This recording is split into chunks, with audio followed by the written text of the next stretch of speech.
Hello friends, welcome back to Mithnoi. So friends, finally we have reached to most awaited exercise which is exercise 7.3.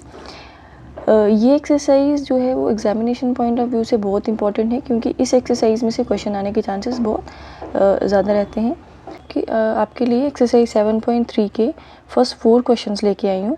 तो मैं theorems और cases पढ़े थे, तो उन थ्योरम्स के ऊपर बेस्ड क्वेश्चन जो हैं वो आपको 7.3 में मिलेंगे, परमुटेशन के क्वेश्चन। पहले जल्दी से रिकैप्चुलेट कर लेते हैं हमने लास्ट लेक्चर में क्या पढ़ा था, फिर one by one in questions को सॉल्व करेंगे। तो जब हमने थ्योरम्स या केसेस पढ़े थे तो हमने वहाँ पे मेनली 2 केसेस पढ़े थे। First is when objects are distinct, when objects are distinct. तो जब ऑब्जेक्ट्स सब अलग अलग होते हैं तो कौन सा केस फॉलो करेंगे। Next, when objects are not distinct, मतलब उनमें से कुछ जो हैं वो सेम काइंड के होंगे।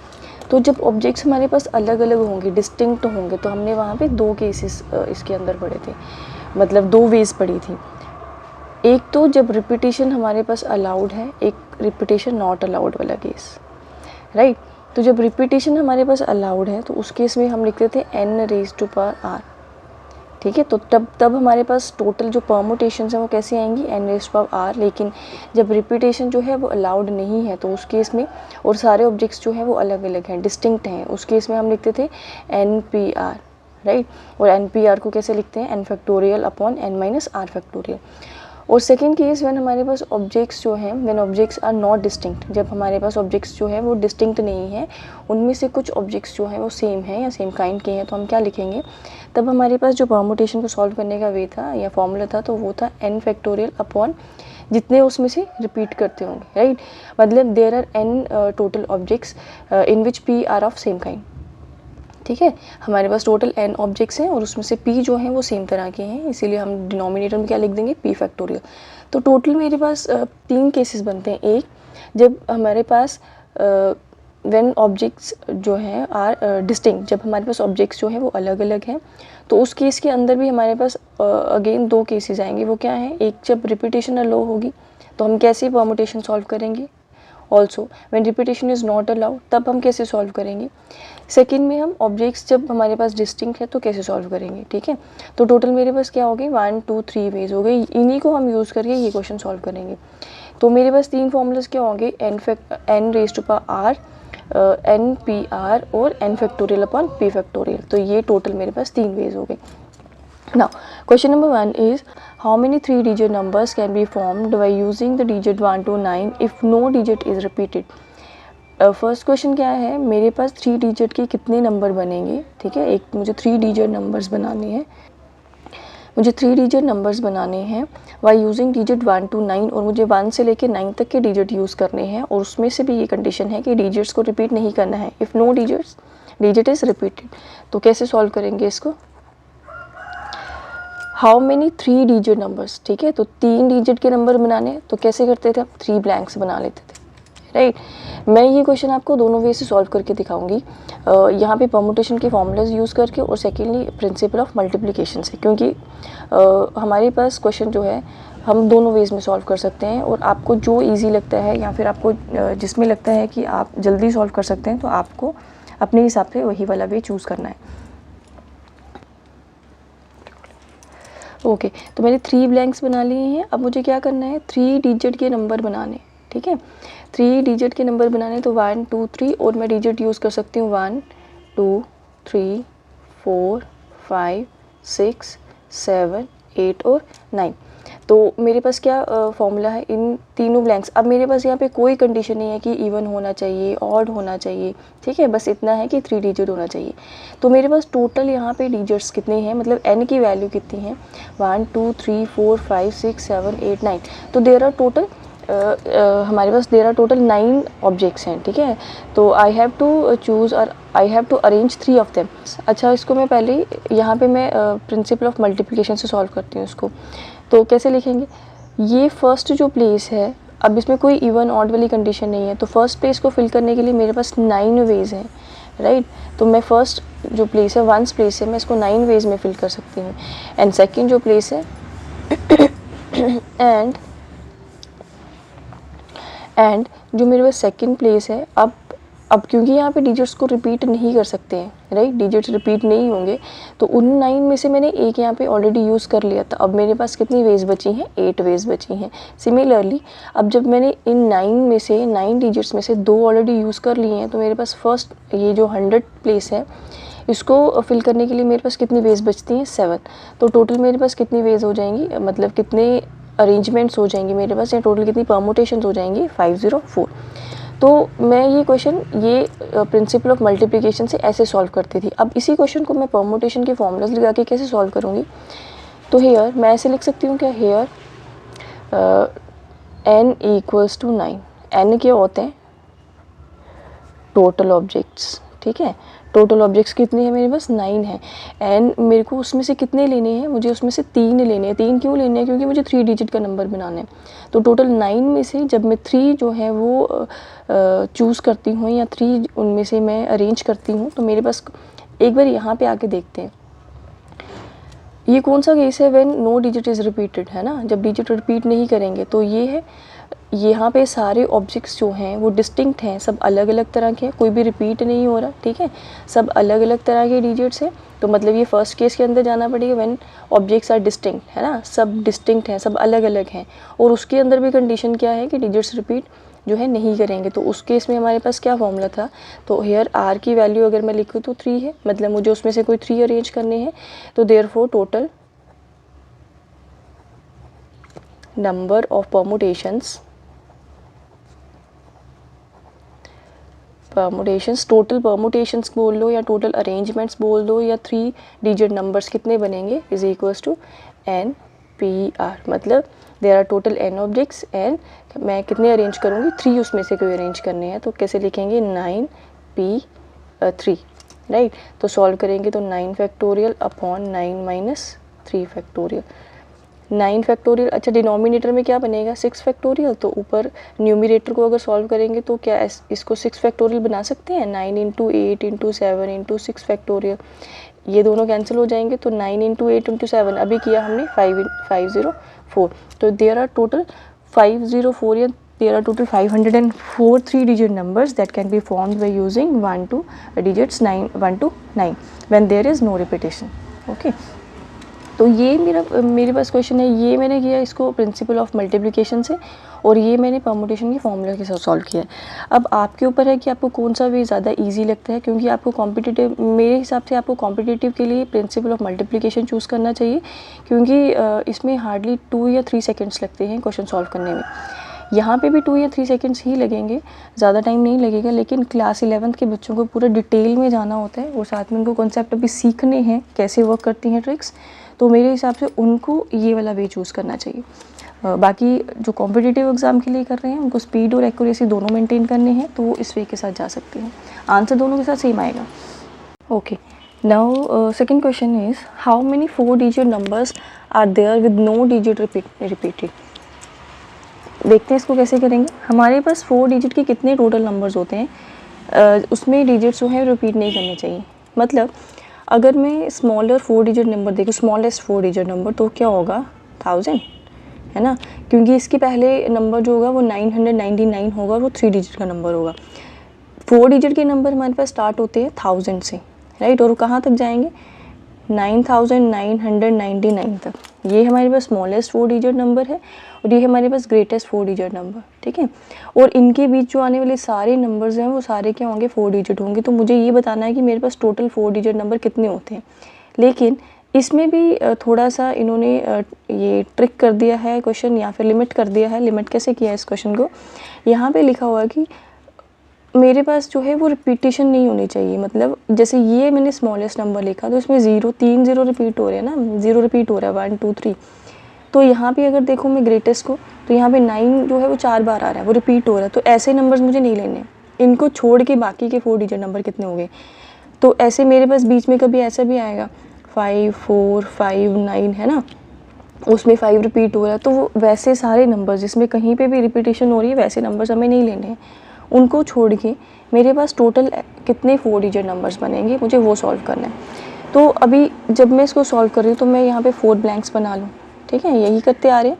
4 ब्लैंक्स बनाएंगे, 4 डिजिट का नंबर बनाना है और उसमें रिपीटेशन नहीं होनी चाहिए, ठीक है। अब मेरे पास डिजिट्स कौन कौन से होते हैं, 0 1 2 3 4 5 6 7 8 और 9, इन्हीं को अरेंज करके मैं 4 डिजिट का नंबर बनाऊंगी, राइट। तो टोटल मेरे पास 10 डिजिट्स हैं, ठीक है, 10 डिजिट है मेरे पास। इनमें से मुझे कोई 4 जो है वो लेने हैं, फिर अरेंजमेंट्स फाइंड करनी है। अब यहाँ पे एक ये कंडीशन है, अगर मैं यहाँ पे फर्स्ट प्लेस पे इन 10 डिजिट्स में से 0 लिख देती हूँ, तो उसके बाद अगर मैं मान लो लिखती हूँ 3 4 या 5 लिख देती हूँ, ठीक है, 3 4 5 लिख दिया, अब ये 345 पढ़ा जाएगा, ठीक है। तो ये 4 डिजिट का नंबर नहीं हुआ, ये 3 डिजिट का नंबर हो जाएगा। तो इस चीज़ का मुझे ध्यान रखना पड़ेगा, ठीक है, इस चीज़ को अलग से देखना पड़ेगा, ये भी एक केस बनेगा। तो मतलब क्या हो गया कि मैं फर्स्ट प्लेस पे 0 नहीं लिख सकती हूँ, ठीक है। फर्स्ट प्लेस ये वाली ब्लैंक में हम 0 नहीं लिख सकते, क्योंकि अगर हम यहाँ पे 0 लिख दें, ठीक है, तो फिर ये नंबर जो है वो 3 डिजिट का हो जाएगा और मुझे 4 डिजिट का चाहिए। तो मैं क्या करूँगी, ये वाली प्लेस को ही सबसे पहले देख लेते हैं कि इसको कितनी वेज में हम फिल कर सकते हैं।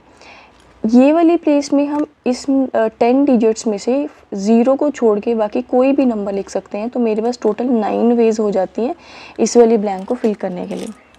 अंडरस्टूड। मेरे पास क्या हो गया, 1 2 3 4 ब्लैंक्स हैं और क्योंकि मुझे 4 डिजिट का नंबर बनाना है, तो ये जो फर्स्ट ब्लैंक है इसको मैं यहाँ पे 0 नहीं लिख सकती हूँ। तो फिर मेरे पास इन 10 डिजिट्स में से एक जो 0 है वो एक जो डिजिट है वो हट जाएगा, एक पॉसिबिलिटी या एक वे हट जाएगी। तो मतलब मेरे पास टोटल कितनी वेज रहती है, 9 वेज रहती हैं इसको फिल करने के लिए। अब बाकियों की बात कर लेते हैं। यहाँ पे मैं 0 लिखूँ, 1 2 3 कुछ भी लिखूँ, तो अब ये 4 डिजिट का नंबर बनाने में अब कोई फ़र्क नहीं पड़ेगा, ठीक है। मतलब यहाँ पे अगर 0 भी आ जाता है और उसके बाद 1 2 लिखती हूँ, वो फिर भी क्या लिखा जाएगा, 4 डिजिट का नंबर होगा। तो मतलब क्या हो गया कि एक इसके लिए हमारे पास अलग से रूल था, बाकी इन तीनों के लिए जो है वो सेम चलेगा। सेम कैसे चलेगा, क्योंकि इन तीनों ब्लैंक्स को फिल करने के लिए मेरे पास कितनी पॉसिबिलिटीज़ है। जब इन 10 डिजिट्स में से एक यहाँ पे फिक्स हो गया है, तो मतलब पीछे 9 रहते हैं हमारे पास, ठीक है। उन 9 डिजिट्स में से मुझे यहाँ पे 3 की अरेंजमेंट देखनी है, ठीक है, क्योंकि एक तो ऑलरेडी फिल हो गया ना, तो 3 प्लेसेस जो है वो फिल करनी है। तो मतलब अब मेरे पास टोटल 9 डिजिट्स हैं, उसमें से मुझे कितनी अरेंज करनी है, 3। तो उसको कैसे लिखते हैं, व्हेन देयर आर 9 डिस्टिंक्ट, है ना, when there are 9 different objects and I have to arrange 3 of them. तो मैं कैसे लिखूंगी, NP3। और वो क्यों, क्योंकि और ये केसेस मैंने ये NPR यहाँ पे क्यों लिखा, क्योंकि देयर इज़ नो रिपीटेशन, है ना, हमारे पास जो डिजिट्स हैं वो रिपीट भी नहीं होंगे। तो फिर वो कौन सा केस बनता है, यहाँ पे 3 फार्मूलाज जो लिखे हैं, एक हमने लिखा है N⁻⁴, एक NPR और एक N factorial upon P factorial. तो इन तीनों में से मेरे पास फिर कौन सी वे जाएगी, यहाँ से यही वे है जिसमें जो ऑब्जेक्ट्स होते हैं डिस्टिंक्ट होते हैं और जिसमें रिपीटेशन नहीं होती, ये वाला वे लिखते हैं हम। तो फिर ये 3 ब्लैंक्स को फिल करने के लिए मेरे पास कौन सी वे आ जाएगी, 9P3। सॉल्व कर लेते हैं, 9 इंटू 9P3 को क्या लिखेंगे, 9 factorial upon 9 minus 3 factorial. 9 into denominator में 6 फैक्टोरियल बन रहा है, राइट, और ऊपर भी मैं अगर ये बना लूँ तो ऐसे आएगा, ये दोनों सॉल्व कैंसिल हो जाएंगे। तो हमारे पास आंसर कितना हो जाएगा, 9 इंटू 8 इंटू 7 अभी हमने किया वो कितना आ रहा है, 504 और इंटू 9 कर देना है, तो कर दो 9 इंटू 4 36 और 4 5, ठीक है। तो 4 5 3 6 देयर आर टोटल 4536 जो है 4 डिजिट नंबर्स हैं when there is no repetition. तो ये क्वेश्चन को हम ऐसे सॉल्व करेंगे। अगर मैं इसी को प्रिंसिपल ऑफ मल्टीप्लिकेशन से सॉल्व करूँ, तो मैंने 3 ब्लैंक्स बना ली, ठीक है। अब अगेन वो जो हमने पहले डिस्कस कर लिया कि यहाँ पे 0 नहीं आ सकता, तो यहाँ पे सिर्फ 9 वेज रहती हैं, ठीक है। अब यहाँ से देखते हैं, ये प्लेस जो है वंस प्लेस, इसको हम कितनी वेज में फिल कर सकते हैं, हमारे पास 9 डिफरेंट वेज हैं, क्योंकि 10 में से एक मैंने यहाँ फिक्स कर दिया, तो 9 वेज बचती हैं इस ब्लैंक को फिल करने के लिए। अगेन अब रिपीट नहीं होंगे डिजिट, तो जब यहाँ पे एक डिजिट और डाल दिया तो 10 में से 2 फिक्स हो गए तो 8 रह जाएंगे, राइट। अब 10 में से 3 फिक्स हो गए तो 7 रह जाएंगे। तो सॉल्व कर लेते हैं, 9 इंटू 7 इंटू 8 इंटू 9, अगेन 9 9 8 7, यही है ना। तो हमारे पास आंसर क्या हो जाएगा, 4 5 3 6। तो आप क्वेश्चन को ऐसे सॉल्व करो या ऐसे सॉल्व करो, कोई फ़र्क नहीं पड़ेगा, आंसर सेम आएगा, राइट। तो ये हमारे पास 2 क्वेश्चन हो गए। नेक्स्ट देखते हैं, How many 3-digit even numbers can be formed using the digit 1, 2, 3, 4, 6, 7 if no digit is repeated? मेरे पास 3 डिजिट के इवन नंबर्स कितने बनेंगे जिसमें मुझे कौन कौन से डिजिट यूज़ करने हैं? 1, 2, 3, 4, 6 या 7 इन्हीं डिजिट को यूज़ करना है और इसमें भी डिजिट्स जो है रिपीट नहीं होंगे, ठीक है। अब एक तरह से ये देखोगे तो कौन सा केस बनेगा? व्हेन देयर आर 7 और 6 sorry when there are 6 different objects and I have to arrange 3 out of them, है ना। तो ये सारे अलग अलग हैं तो ये अगेन सेकंड वाले में जाएगा, लेकिन यहाँ पे एक छोटी सी कंडीशन है कि ये इवन होना चाहिए। तो देखते हैं इसको कैसे सॉल्व करेंगे। टोटल मेरे पास कितने हैं? टोटल ऑब्जेक्ट्स बोलो, ये टोटल डिजिट्स कितने हैं, जिसको मैं n लिख सकती हूँ, ठीक है। तो वो कितने हैं हमारे पास? 6 डिजिट्स हैं, ठीक है। टोटल मेरे पास 6 डिजिट्स हैं, उसमें से मुझे कितने लेने हैं, अरेंज कितने करने हैं, 3 डिजिट का नंबर बनाने हैं। तो हेयर r की वैल्यू फिर कितनी हो जाएगी? 3 हो जाएगी, राइट। ऐसे आएगी NPR अगर लिखेंगे तो मुझे उसमें से 3 लेने हैं।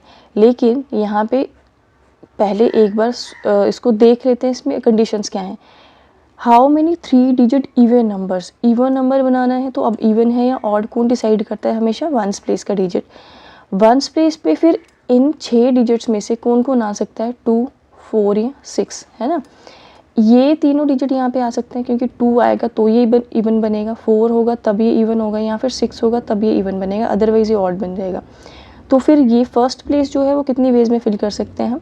तो पहले इसी को फिल कर लेते हैं, 1, 2, 3। तो 3 वेज है मेरे पास इसको सॉल्व करने के लिए, राइट। 3 वेज है मेरे पास ये फर्स्ट वाली ब्लैंक को फिल करने के लिए। अब रही इन दो की बात, तो इन दोनों के लिए सेम परमुटेशन, सेम मतलब अरेंजमेंट्स चलेंगे, ठीक है। वो कैसे? ये जो 2 ब्लैंक्स हैं इसमें मैं 1 से लेके ये जो 1, 2, 3, 4, 6, 7 कोई भी डिजिट डालूँ तो वो इवन होगा या ऑड, कोई फ़र्क नहीं डलने वाला। इसीलिए मैं क्या लिख सकती हूँ कि ये जो 2 ब्लैंक्स हैं इसके लिए मेरे पास कितने हैं टोटल? 6 है ना। 6 में से मैंने एक को यहाँ फिक्स कर देना है, राइट। 3 वेज है मेरे पास यहाँ करने के लिए, बट यहाँ पे फिक्स कितना? एक ही डिजिट होगा ना। तो एक जब मैंने यहाँ पे फिक्स कर दिया तो मेरे पास फिर रिमेनिंग कितने होंगे? 5 होंगे। तो मतलब देयर आर टोटल 5 ऑब्जेक्ट्स हैं और उसमें से मुझे यहाँ पे कितने अरेंज करने हैं? 2 अरेंज करने हैं। तो मैं क्या लिख सकती हूँ? 5p2, ठीक है। तो इज इक्वल्स टू, अब ये r इक्वल्स टू 3 का तो मतलब ही नहीं रहता, ठीक है, क्योंकि हमें ये फर्स्ट वाली प्लेस पहले फिक्स करनी पड़ी है। तो हम r की वैल्यू कितनी लेंगे? यहाँ पे 2 लेंगे, ठीक है।